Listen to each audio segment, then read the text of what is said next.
Hello everyone, welcome to National Child Day. My name of course is DJ Lincoln Bio. Hey everybody, my name is Jason Wilkins. I'm super excited to be here today for National Child Day. Well, that makes two of us, Jason. And listen, we have something we need from you. We want all of you to stand on up out of those seats. Come on, you can do it, stand up. We want to know what 8 Million Rising means to you. That's it everybody, get up. Wow, you all look awesome. I agree, you guys look great. Okay, awesome. Speaking of awesome, we're gonna sit back down. We're gonna sit down, chill for a second. Okay, so prior to today, we asked you, as a young person, what does 8 Million Rising mean to you? And we're gonna show you all your answers at the end of today's event for an artistic expression. But in the meantime, here's a sneak peek.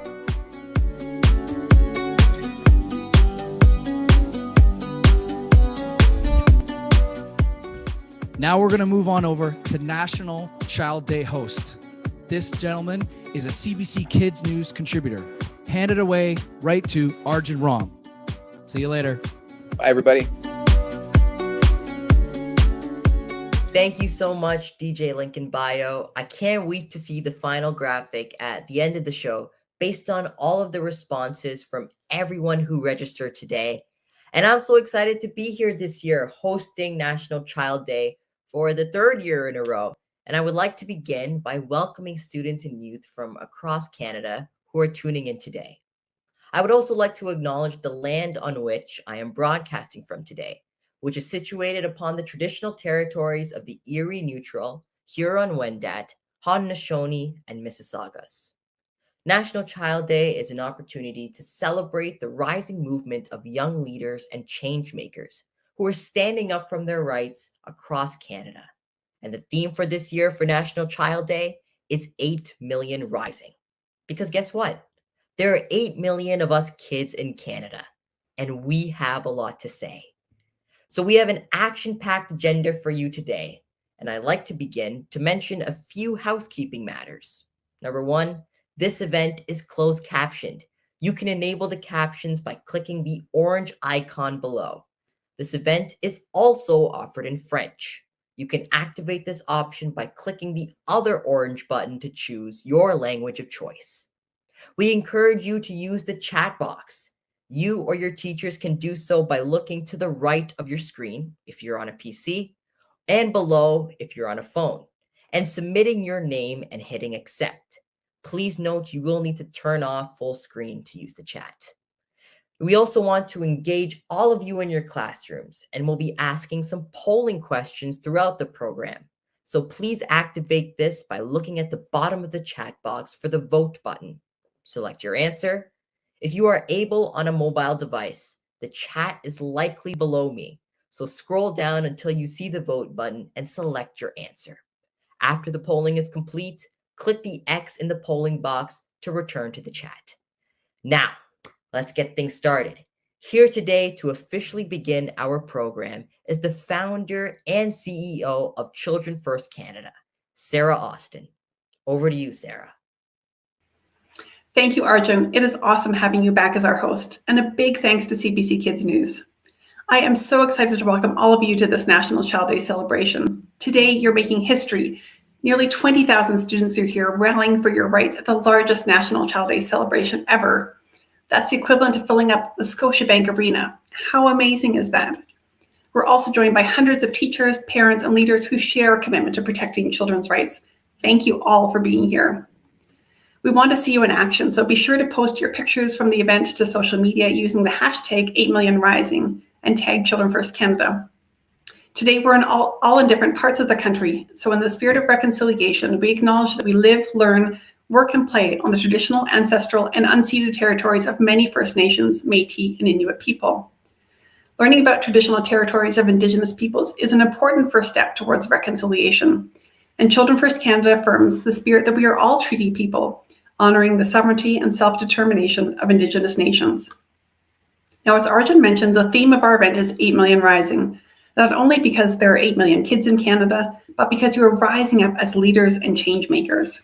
You're taking action in your schools and your communities in so many meaningful ways.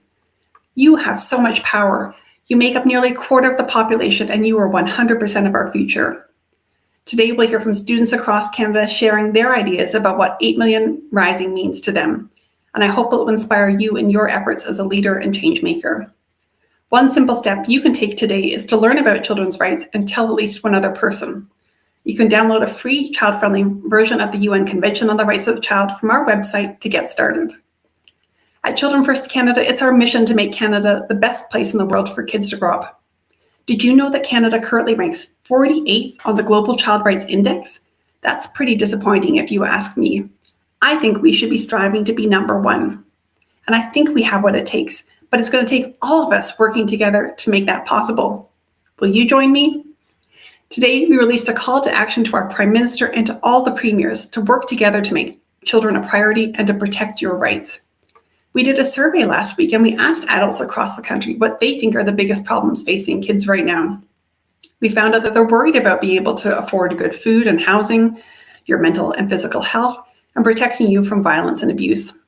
Canadians care deeply about you. In fact, 95% of Canadians want our government to make children and youth a priority. That is really good news. You can check out the link and join our call to action. There are so many ways that you can support action to make Canada the best place for kids to grow up. You may have seen an announcement earlier about the Young Canadians Parliament. This is an incredible opportunity to get involved and speak up for your rights. Members get to connect with students across Canada who share a passion for making real change and advocate directly with leaders in Parliament. Registration is open until November 22nd, and we hope you will join us. We're also excited to announce that we'll be hosting the Youth Take Charge Summit in 2023. You'll get the chance to hear from inspiring youth activists and work together to develop campaigns and pitch your ideas in a dragon's den for the chance to win funding for your cause. You can sign up on our website and be the first to know when registration opens. Now, before I go, I want to say a huge thanks to all of our sponsors who helped make today's event possible, and thanks again to all of you for joining in this celebration. It's now my honor to introduce Elder Claudette Commanda, a member of Kitigan Zibi Anishinaabe First Nation and Chancellor of the University of Ottawa, who will offer a blessing for National Child Day. Elder Commanda, I offer this traditional gift of tobacco as a sign of respect for your wisdom and knowledge. Thank you for opening our time together. Miigwech. Greetings to everyone. Kwe kakina, miigwech kibijaye goma nongum. We come together with one heart, one spirit, one determination to celebrate this National Child Day. Children First Canada, how important the children are. Let us raise our voices, let us raise our hearts, and let us raise our love together as one in prayer for the children, all children of Canada, 8 million rising. We give thanks to the Creator for blessing us with children. We say, Chi miigwech kishimanado miigwech onje aboni jishag chi miigwech. We come together with that one mind, one heart, one spirit, and one voice as we give thanks to the greatest mother of all, our mother dearest, and we say, Miigwech kokomis aki. We thank our grandmothers and our grandfathers as well from the four directions. Kokomisag, mishomsag, anabagis widokushnang onje nongom ashishwabang. We thank the grandmother moon and the grandfather sun, and for indeed those natural elements continue to bless our children. Let us put our hearts, our spirit, and our voice together as one, and that one determination to support, encourage, and validate the children, all children of Canada. Our children indeed are the future. That is our prayer and our blessing to all children, 8 million and rising. As it is said in the Anishinaabe way, or the First Nations understanding, every child matters. And National Child Day, you, every child, you matter. Chimiigwech kizagiyin. I love you all. Thank you. Miigwech, miigwech, miigwech, miigwech. Thank you, Elder Commanda, for those powerful words and for blessing our National Child Day event. I'm now pleased to share a few special greetings from national leaders who recognize the importance of celebrating National Child Day and protecting the rights of children. I'd like to introduce a man that I've interviewed before, the Right Honorable Justin Trudeau, Prime Minister of Canada. And in addition to that, I'd like to introduce the Honorable Marcy Ian, Minister for Women and Gender Equality and Youth. Hello everyone. Bonjour à tous. and happy National Child Day. Today, we commemorate the birth of the UN Convention on the Rights of the Child, an international agreement where world leaders agreed to take action to protect the rights of children. In short, it was an agreement that every kid deserves a childhood that's free from violence, discrimination, and poverty. As adults, we need to make sure our kids can reach their full potential. Today is an excellent opportunity to ask ourselves how we've lived up to that responsibility. Ici, au Canada, on a réalisé de grands progrès depuis la ratification de la Convention. L'allocation canadienne pour enfants a sorti des centaines de milliers d'enfants de la pauvreté. La mise en place d'un réseau pan-canadien d'apprentissage et de garde de jeunes enfants va donner à nos enfants un meilleur départ dans la vie et les services à la famille dirigés par les Autochtones vont aider plus d'enfants à grandir dans leur communauté, entourés de leurs proches, immergés dans leur langue et culture. Nous continuerons de faire tout ce que nous pouvons pour veiller à ce que nos enfants aient ce qu'il leur faut pour réussir.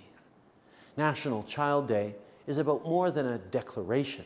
It's about building a future where issues like child poverty or a lack of education don't exist. And it's about building a world for our kids where they can stay curious and enjoy a childhood that's full of life, prosperity, and potential. Il reste du travail à faire, alors continuons de travailler ensemble. Merci. Hello everyone, bonjour. I'm Marcy Ian, Minister for Women and Gender Equality and Youth. Today on National Child Day and World Children's Day, we celebrate children and young people in Canada and around the world. More than 30 years ago, Canada adopted the United Nations Convention on the Rights of the Child, and we will continue working to ensure that all children are treated with dignity and respect. And that includes Black, Indigenous, and racialized young people, as well as those with disabilities and 2S LGBTQI+ youth. Today and every day, let's create a Canada where all kids have opportunities to reach their goals and accomplish their dreams. Thank you. Merci.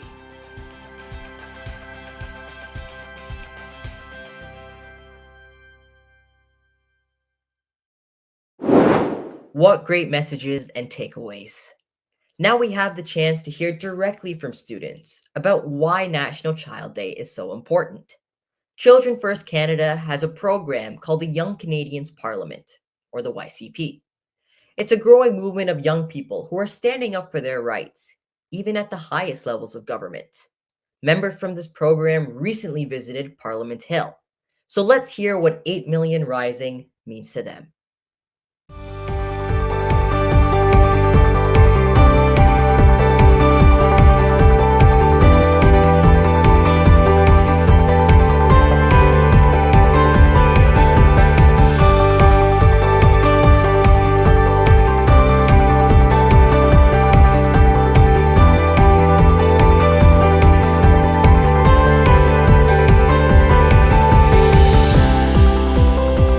Rising, it means that young Canadians are taking the steps to learn about the governmental systems and the ways they can make their voices be heard through them.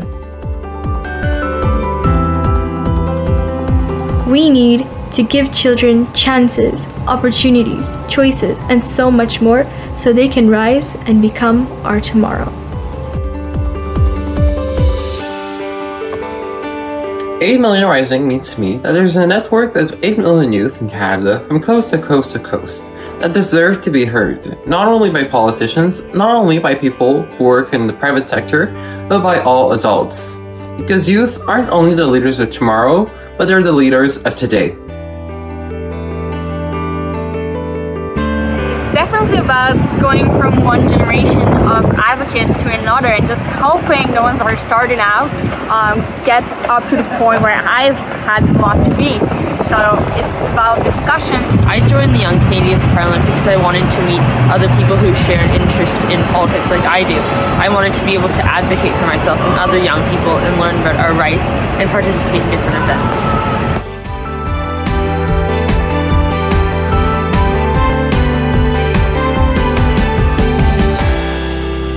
To me, 8 Million Rising means that all youth in Canada can rise to their full potential. Those who are unheard must be heard. Those who are unseen must be seen. Together, we will all rise to create a bright future.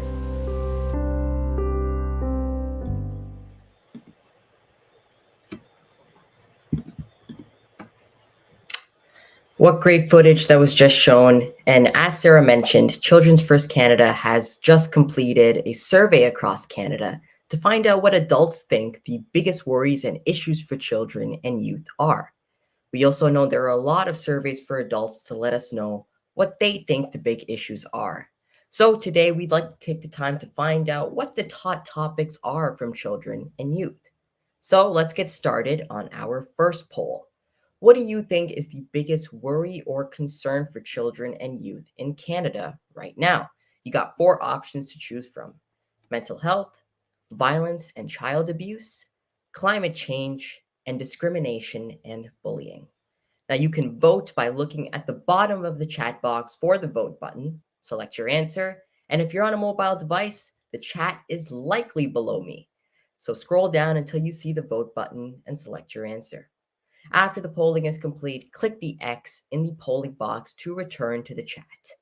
Now, if you're watching from the classroom and have your phone, it's real easy. Just take a picture of the QR code and you will be taken to the chat box where you can vote. Again, the question is, what do you think is the biggest worry or concern for children and youth in Canada right now? The 4 options again are mental health, violence and child abuse, climate change, and discrimination and bullying. All right, the poll will close very soon. In fact, it will close in the next 5 seconds. Here is the countdown. 5, 4, 3, 2, and 1. Now we will continue to tabulate the results. We will now tabulate the results to what you think the biggest worry or concerns are for children and youth in Canada right now. Very soon, the results will be revealed. They will be revealed to me right now. I'm just waiting for them right now. And again, our 4 options are mental health, violence and child abuse, climate change, and discrimination and bullying. We will tabulate the results to let you know what the biggest worry or concerns are for children and youth in Canada. I hope very soon the results will be revealed. Oh, here we go. We got them. Mental health at 57%, violence and child abuse at 11%, climate change at 11%, and discrimination and bullying at 19%. So, of course, atop of our list is mental health, an issue that has come of relevance very lately, but I'm so glad that we are prioritizing it. So that's great to hear that mental health is at the top of our list. I want to thank everyone who participated, and we will have another poll later in the program, so please be sure to participate. Now it is my pleasure to formally introduce Jill Schnarr, Chief Communications Officer at TELUS, who will officially introduce some of our keynote speaker for today's event. Over to you, Jill. Thanks, Arjun. Hello, my name is Jill, and I am the Chief Social Innovation and Communications Officer at TELUS. I would like to begin by acknowledging that I am calling in from the traditional territories of the Coquitlam, Coetzee, and Stolo peoples, where I have the opportunity to live with my family. I am incredibly grateful to be invited to join all of you today as we recognize the unique rights of First Nations, Métis, and Inuit children, coming together to honor the past, acknowledge the present, and ignite hope for the future. Because you are our future. You have the power to expect and demand key actions from community leaders, businesses, and each other. You can use your voice for good. At TELUS, we too believe that is our responsibility, to use our technology and compassion to drive social change and enable remarkable human outcomes, and to continue to be a valued partner in advancing reconciliation. For too long, the voices of Indigenous peoples and survivors of Canada's residential school system have been ignored.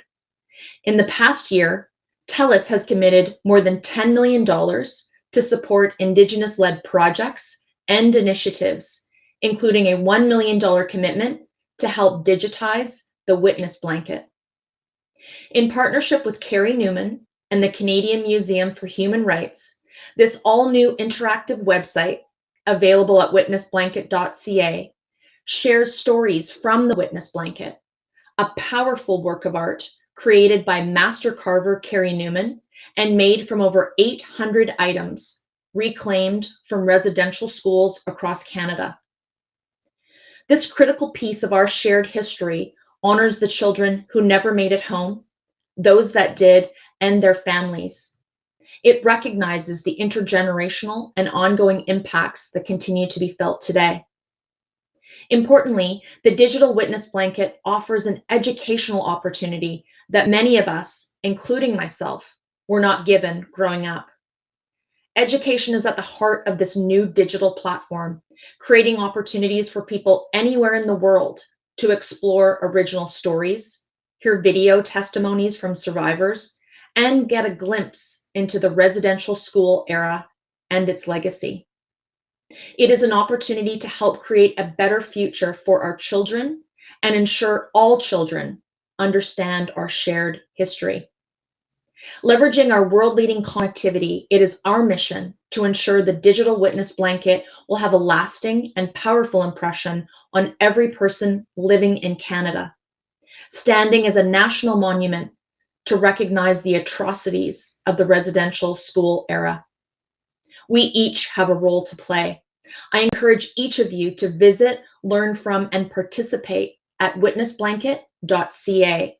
Share it with your friends, families, and schools. Thank you to Carrie and the museum for sharing these stories with us. We are humbled to be able to listen and learn from you. Haichka. And now it is my great honor to introduce the celebrated artist and master carver himself, Carrie Newman, and his brilliant daughter, Adeline. Yo, Nuguam Carrie Newman. Heyman Bachwampla'i Hayalth Kingume. I come from the Kwekwekum, Giksam, and Wallabai clans of the Kwakwaka'wakw Nation, which is on the northern end of what's currently known as Vancouver Island, as well as from Chiam of the Stalo Nation, which is along the upper Fraser Valley near Vancouver in British Columbia. That's through my father. Through my mom, my ancestry is English, Irish, Scottish settler stock from Saskatchewan. I am an artist, and I'm the creator of a work of art called The Witness Blanket. The Witness Blanket is a very large installation that I completed in 2014, and it was my response to the Truth and Reconciliation Commission of Canada's call for commemoration initiatives. And it deals with the subject of residential schools.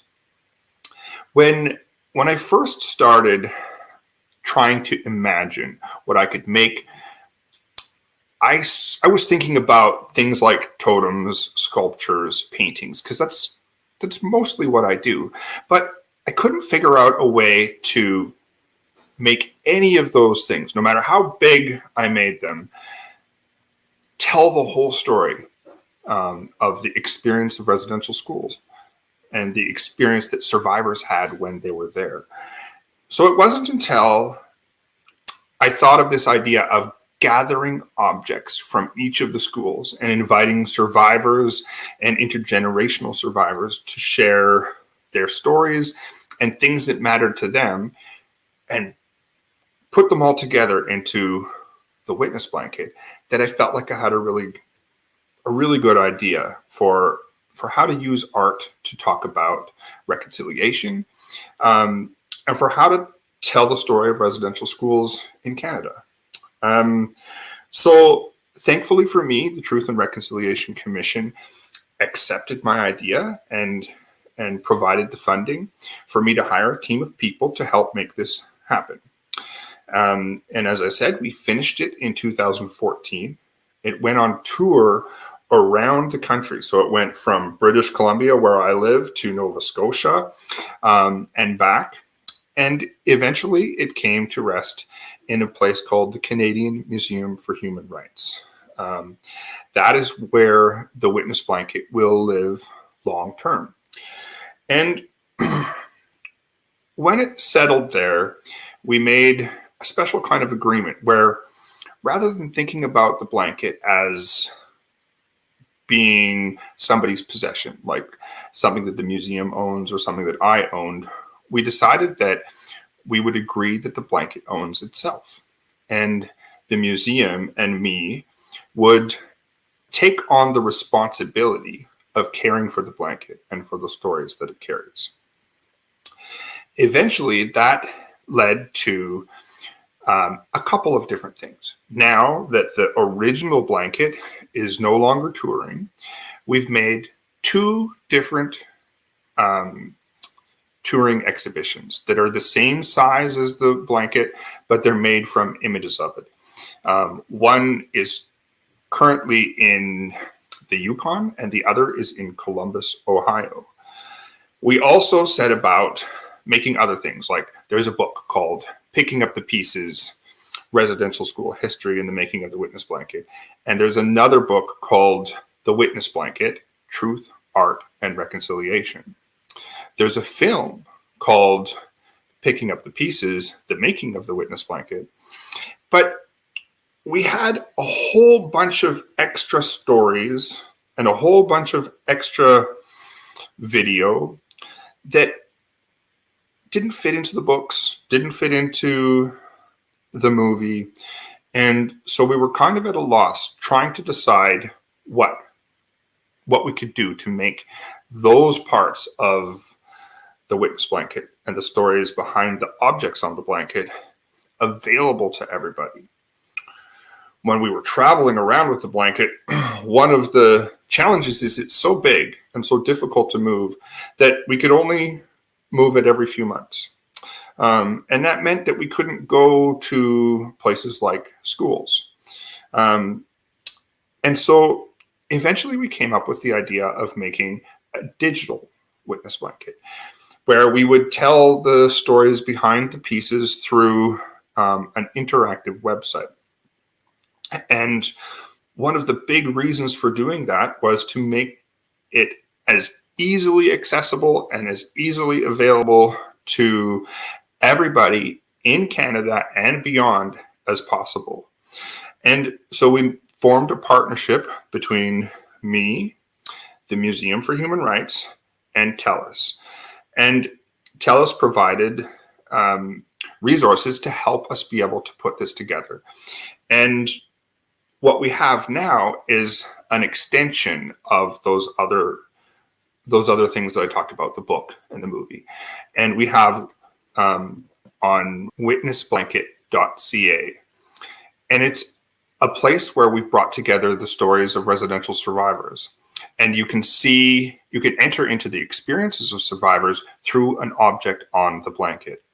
It includes resources for teachers to integrate the stories into classrooms, and to talk a little bit more about why this is important to younger generations. We've invited my daughter Adeline to speak a little bit about her experience growing up around the witness blanket.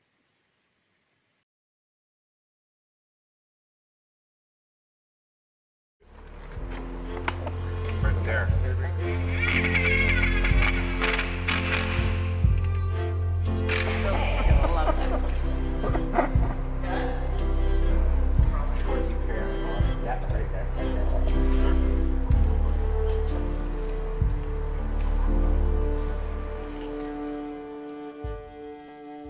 I learned a lot growing up around the witness blanket, and then I learned more in school.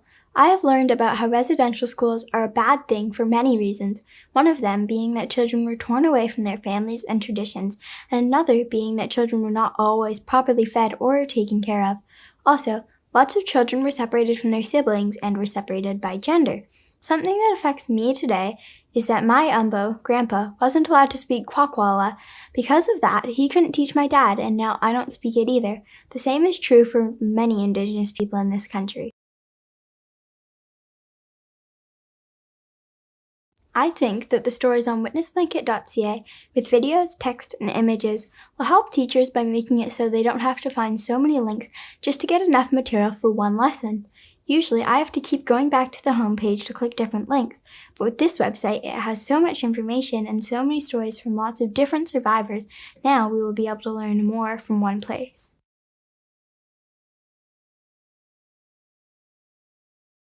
When a child becomes a witness, it is different than when an adult becomes a witness, because when we learn about residential schools and colonial history, it becomes part of our understanding of Canada, whether we like what we learn or not, and whether what we learn is good or bad. When an adult learns this truth, it doesn't always match what they learned when they were children. I know that even when I know deep down something is true, if it is different from what I believed, I still argue against it because I don't like to be corrected. I think that some adults act the same way. When a child learns about residential school history, we are learning about it for the first time, or learning more about something that we already knew. It makes it easier for us to accept. My generation will also be around for a long time to come, so we will be able to pass what we learn further into the future. This is important because we all need to learn about the mistakes made in the past to make sure it never happens again. Every time I hear my daughter speak about the witness blanket and about what it means to her and about why it's important for younger generations to know about this history, it takes me back to remembering why I made the blanket in the first place. Being the son of a residential school survivor, I wanted to make something that honored his experience. But also knowing that reconciliation is something that's going to take a really long time to achieve, I think it's really, really important to make it available for my daughter, so that and for all children, because it is the children of today who are going to lead us through the process of reconciliation in the future. Thank you so much, Carrie, for that very powerful presentation and for providing an overview about the witness blanket. You know, every object donated to the witness blanket certainly has an important story to tell. So I encourage all of our viewers today to remain engaged and visit witnessblanket.ca to learn more and to bear witness. And I also want to highlight your daughter Adeline's very powerful voice, and I really appreciated her description of what it means to become a witness and how we need to learn through our mistakes so it never happens again in the future. And with that being said, I'm so honored to be joined by Carrie Newman today for the next 10 minutes for an awesome interview. Carrie, it is great to have you here with me. Thank you for joining us. Thank you for having me, Arjun. I'm excited to be here. Of course. And I wanted to ask you first, what inspired you to create the witness blanket? I was inspired to make the witness blanket by my experience growing up, knowing that my father is a residential school survivor. And like many survivors, he didn't like to talk about what happened to him there. And that's common, especially when it comes to survivors talking to their children. I think it's important to know. And so I was inspired to make the blanket so that I could learn more about what his experience was like, and therefore maybe learn a little bit more about who I am, and in the hopes that I can participate in disrupting that cycle so that I don't pass these things on to my own daughter. And not only are you an artist, but we know from the video and from your daughter Adeline, you're also a father. So how has the creation of the witness blanket impacted your family? My daughter Adeline grew up around the witness blanket. I found out I was going to get to make it when I was picking her up from daycare when she was 2 years old. And I was actually sitting in, those little chairs that they have in daycares that are only about 7 or 8 inches tall. I was sitting in one of those when my wife read to me the letter. And I thought that she was going to give me bad news because she said, you might want to sit down. And that was the only chair around. So I sat there and heard that I was going to get to make this or have this incredible experience. Now, the way it's impacted my family is, I think, from my daughter's perspective, you heard what it was like for her, right? She says it in her own words. But for me and my sisters and for my dad, it's really changed how we relate to each other, because knowing more about what his experience was like helped me understand myself better. And it kind of broke through that little thing that, like sometimes when you get older, parents and kids don't express their love for each other as well as we could. And I know for me, going through this experience with my sisters and my dad and my mom and my wife and my daughter means that has meant that we're much more able to say, Dad, I love you. And for him to say the same back, right? So it's brought us really a lot closer together. And the physical witness blanket is currently in Quebec City until it makes its way to the Canadian Museum of Human Rights. What do you think people would get out of seeing the witness blanket in person? I think that seeing the witness blanket in person is,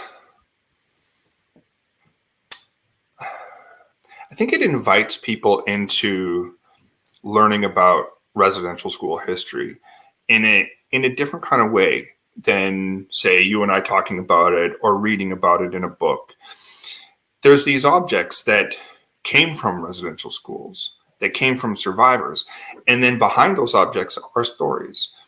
And so we can either look at the objects and imagine what they saw, like imagining them as witnesses, or we can go into witnessblanket.ca and learn a little bit more about the specific stories of hunger or the specific stories of having hair cut that come with those objects.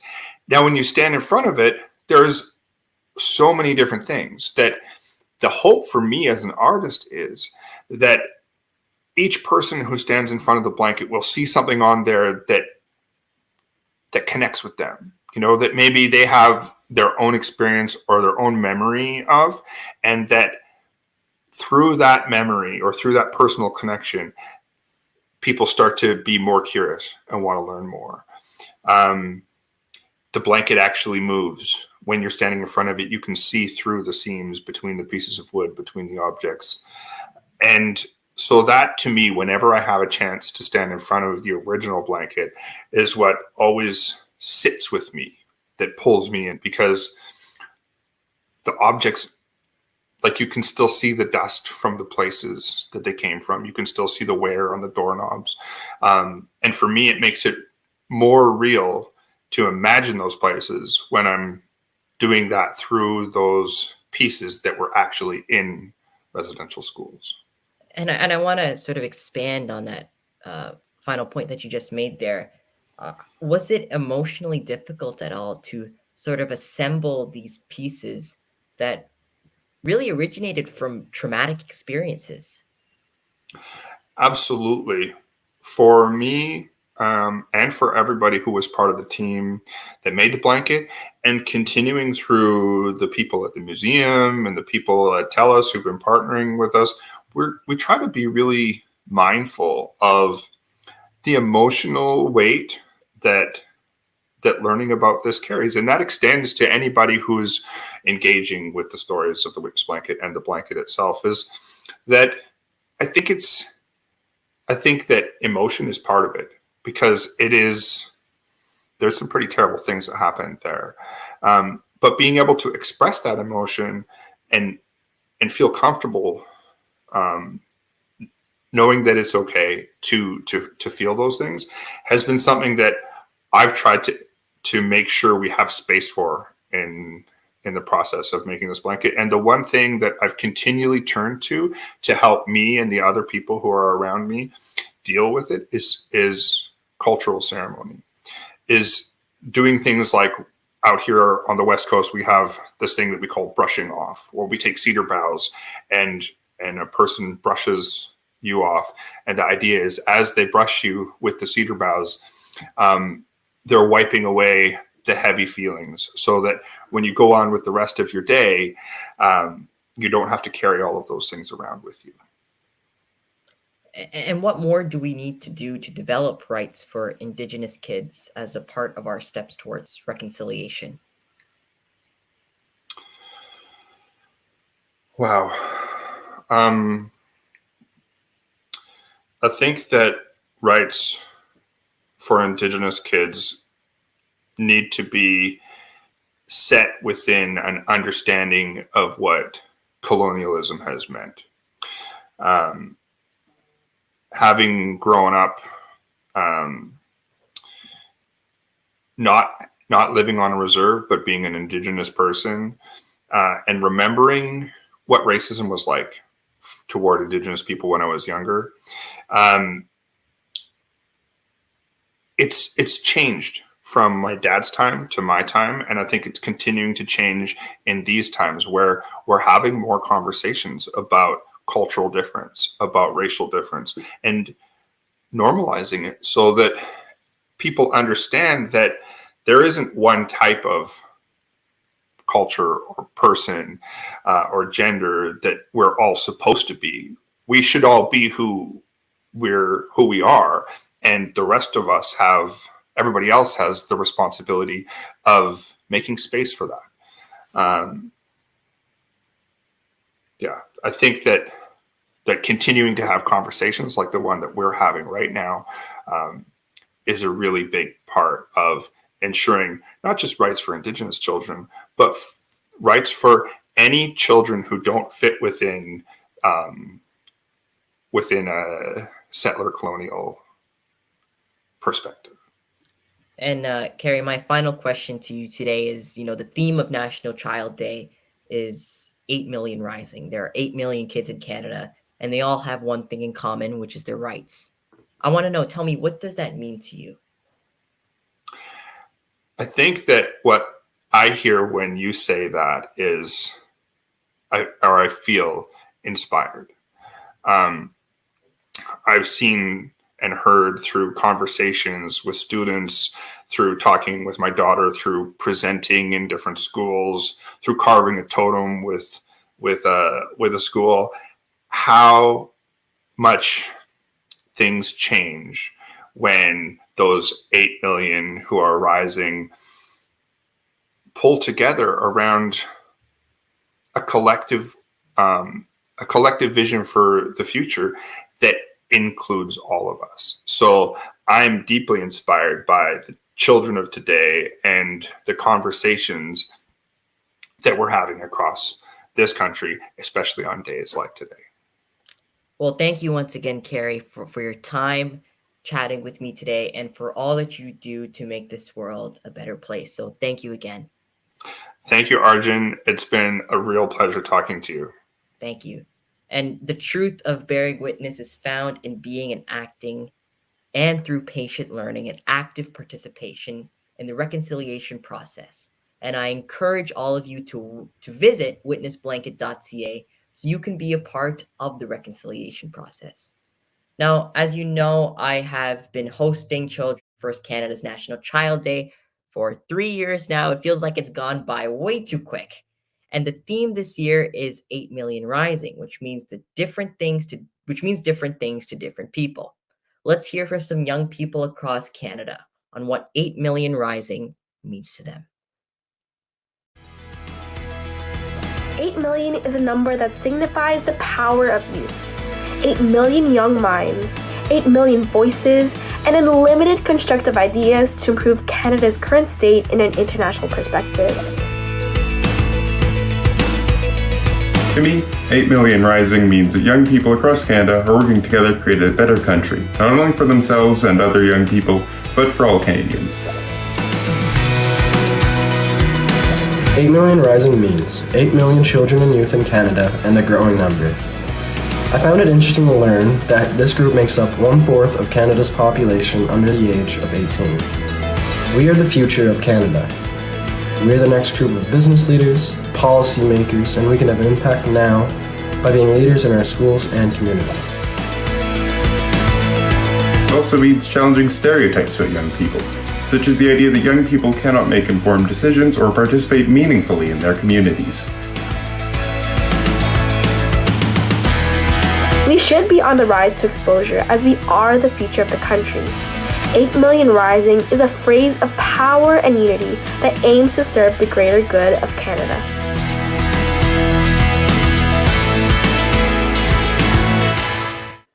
Thank you to everyone who contributed to the discussion of what 8 Million Rising means to them. And for me, 8 Million Rising means young people in Canada coming together as a collective, not only to recognize their rights, but to take action on the issues that are most important and prevalent to them. Now, you may know that I am a huge basketball fan, which means it brings me great honor to introduce our next guest, Miss Kayla Alexander, professional basketball player, Olympian, and current member of Canada's senior women's national team. Welcome, Kayla. It's so great to have you here and speak with you again. I interviewed you a few years back. So when we were talking about guests we wanted to get on this, you were first on my list. Thanks so much for being here from France. Hey, Arjun. It's a pleasure to be able to speak with you again. Thanks so much for having me. I'm super excited to have this discussion with you. Of course. And you know what? Let's get right into it. I want to ask you, you've played for so many teams and gone to the Olympics. So I imagine that you've had some mentors along the way who have helped you. So who are some of the people in your life that have helped you get to the place that you are at right now? Ooh, there are so many. When they say it takes a village, it certainly does. And I'm thankful for mine. It begins with my parents, who are always there, who poured into me and encouraged me every step of the way, which I'm incredibly thankful for them. Coaches who believed in me, who gave me chances and opportunities to work on my skill set and my game and to develop into the player that I am today.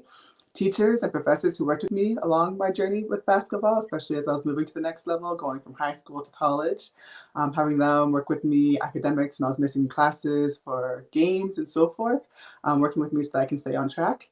And then friends who always are there to support you and to cheer you on along the way. So family, friends, teachers, coaches, everybody. I'm very thankful to my entire village who helped me along the way. And today we're talking about the many ways that children and youth are leaders in their schools and their communities. How has basketball helped you to develop as a leader within your team and now on the national and global stage? And are there any lessons you want to share with the students that are listening in?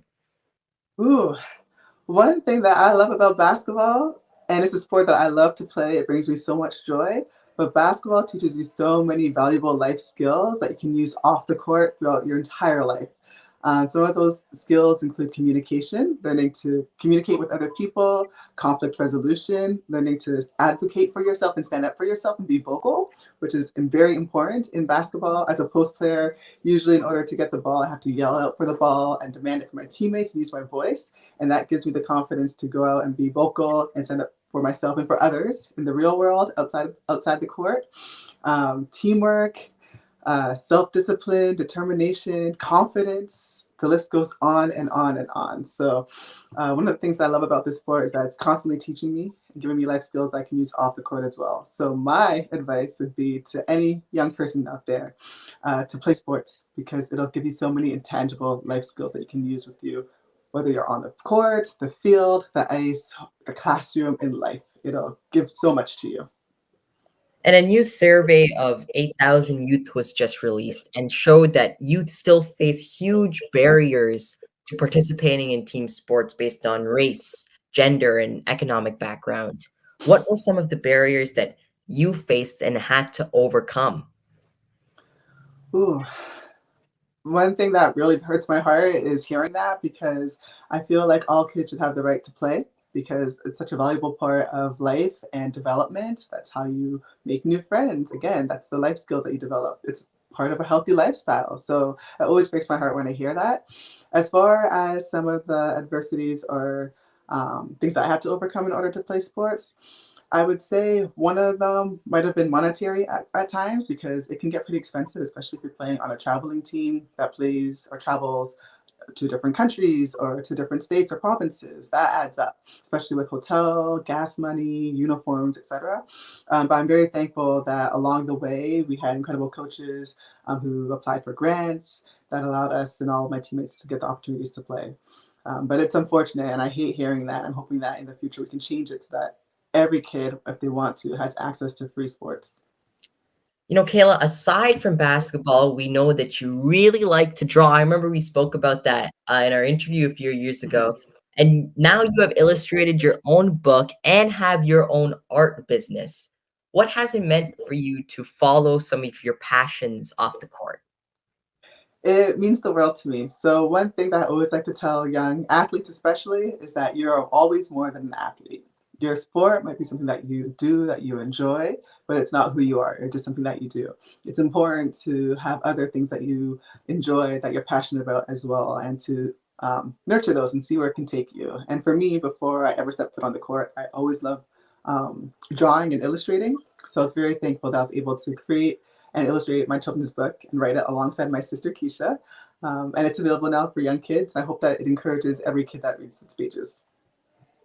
And Kayla, the theme of National Child Day is 8 million rising. There are 8 million kids in Canada, and they all have something in common, which is their rights. I want to know, what does that mean to you? To me, it means that young kids have their right, whether it means advocating and speaking up and being vocal about the things that they want, right to free education, right to safety and health, everything. I feel like at the end of the day, kids are just young adults. Well, not young adults, but they're young human beings who have rights and deserve to be vocal and be heard and be understood in this world.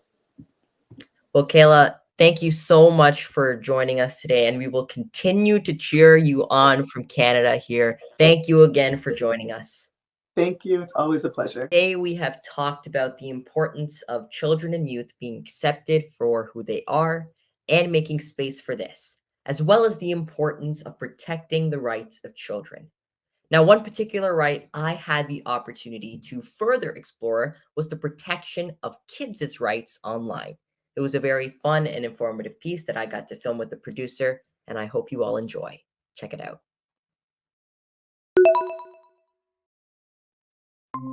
Hey Arjun, what's up? Hey Jamie. Okay, I'm gonna throw some facts at you. I don't want you to overthink it. I just want to get your first thoughts and reactions. Cool? Yeah, sure. Okay. Did you know Canada doesn't have any laws specifically protecting the privacy of children online? No, I did not know that. That's pretty crazy, actually. Yeah, so according to the UN Convention on the Rights of the Child, you have a right to privacy, but there is no laws in Canada backing it up online. How does that make you feel? Yeah, kind of shocked, to be honest. I didn't expect that. Okay, good. Me too. So you want to take it on for your next assignment?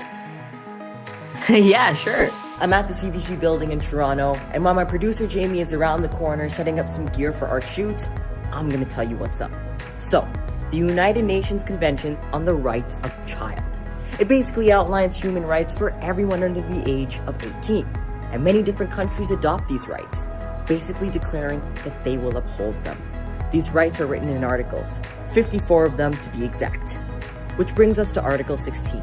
It's written in some stuffy legal speak, but it basically outlines the right to privacy. That right, it doesn't mean anything if there are no laws to uphold it, which is why many different countries have them, especially when it comes to the internet. Oh, gotta go. In the US, there's COPPA, the Children's Online Privacy and Protection Act. And in Europe, there's the GDPR, which is similar to COPPA in that it specifically protects children's privacy and information online. We good? In Canada, there is no child-specific law protecting the privacy of kids online. So, is that even a big deal? Why does it even matter? Let's find out.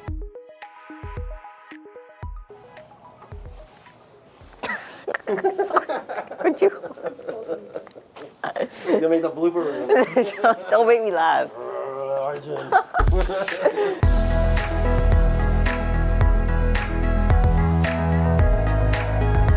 We're on our way to speak with Terrence Hamilton, a policy specialist at UNICEF Canada.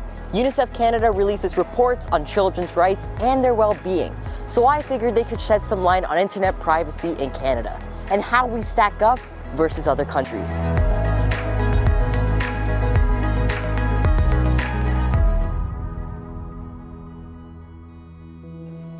Want me to do an intro?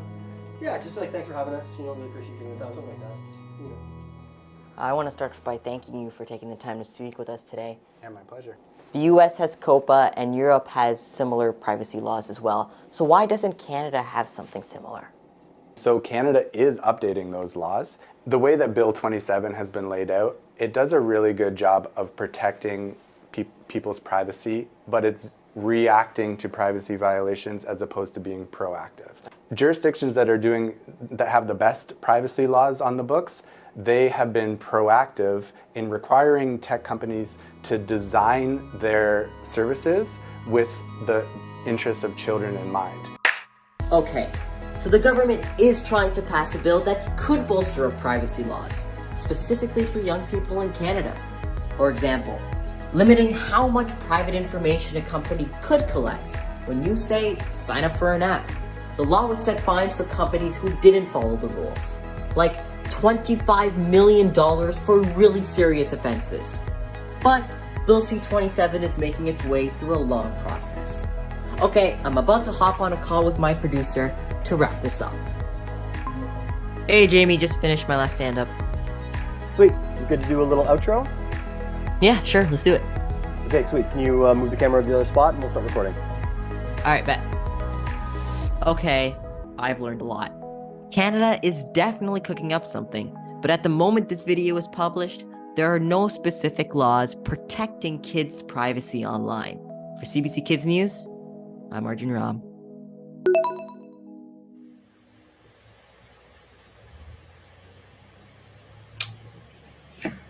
As you can tell, this is a very serious issue and one that we need to explore further, and I would like to hear from all of you. So let's get our second poll going. Do you feel enough is happening to protect your privacy rights online? Yes or no? Again, you can vote by looking at the bottom of the chat box for the vote button. Select your answer. If you're on a mobile device, the chat is likely below me. So scroll down until you see the vote button and select your answer. After the polling is complete, click the X in the polling box to return to the chat.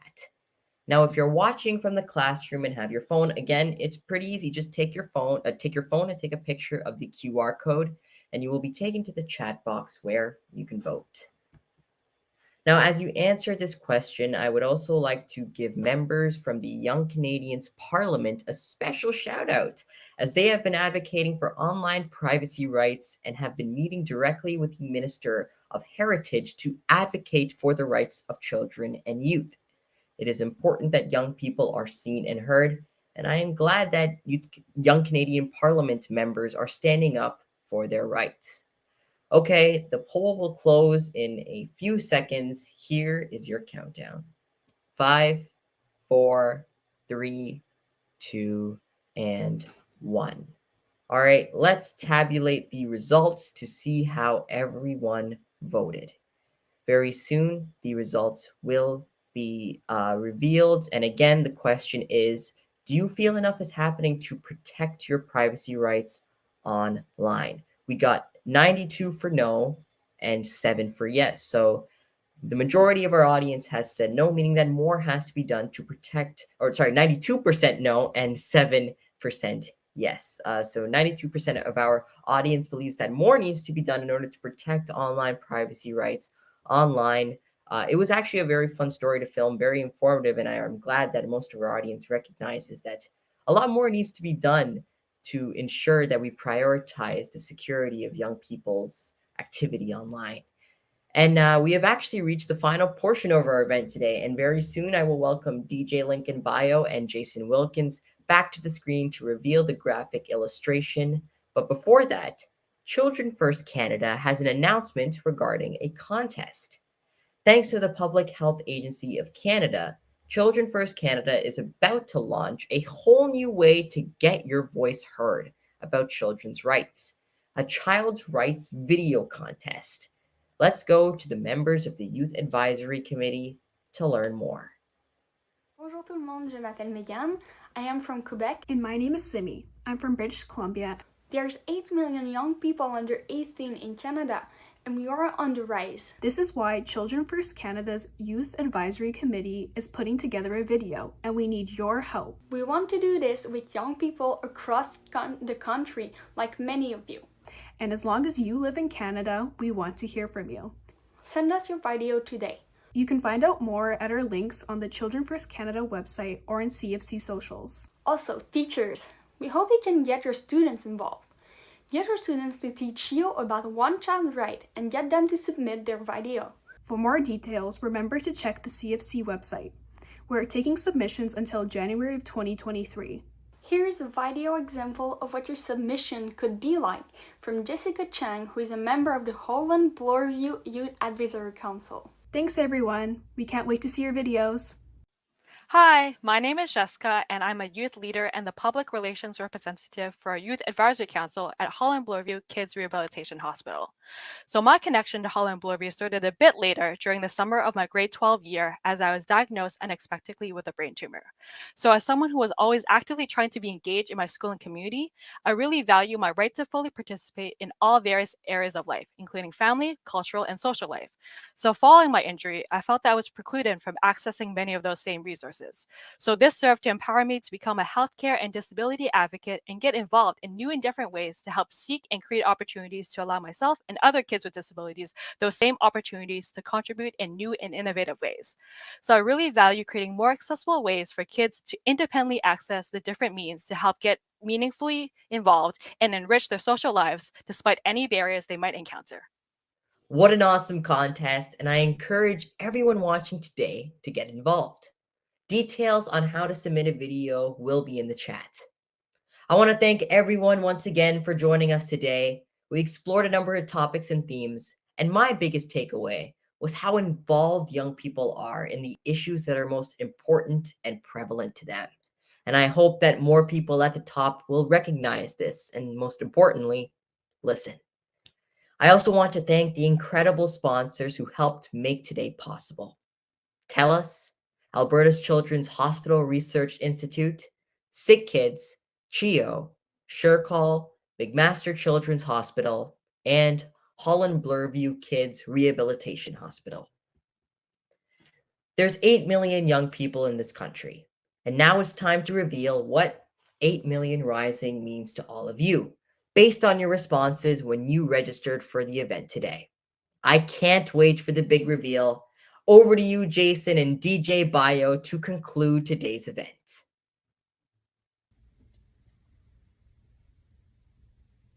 Hey, can we get some music going for this reveal? Hey, Jason, you got it, buddy. All right, everybody. I want to see you stand up and dance with us. Let's have some fun. DJ Lincoln Bio. We're starting off with a Canadian artist, Raptors DJ, Four Corners. This is his song. Let's go.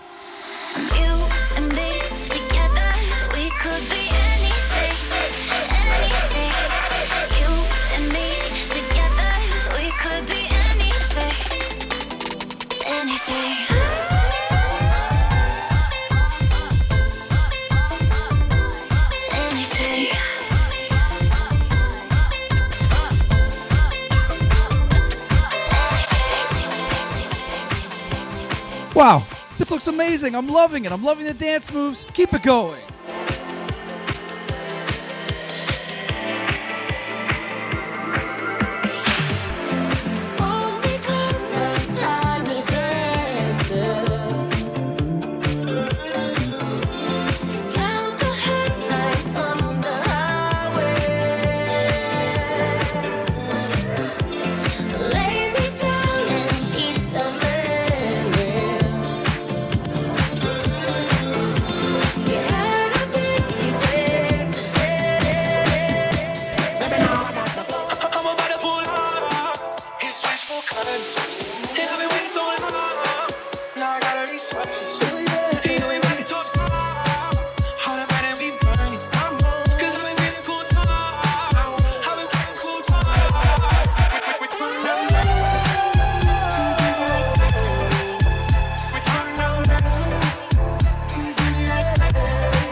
Little mashup. Amazing job, everybody.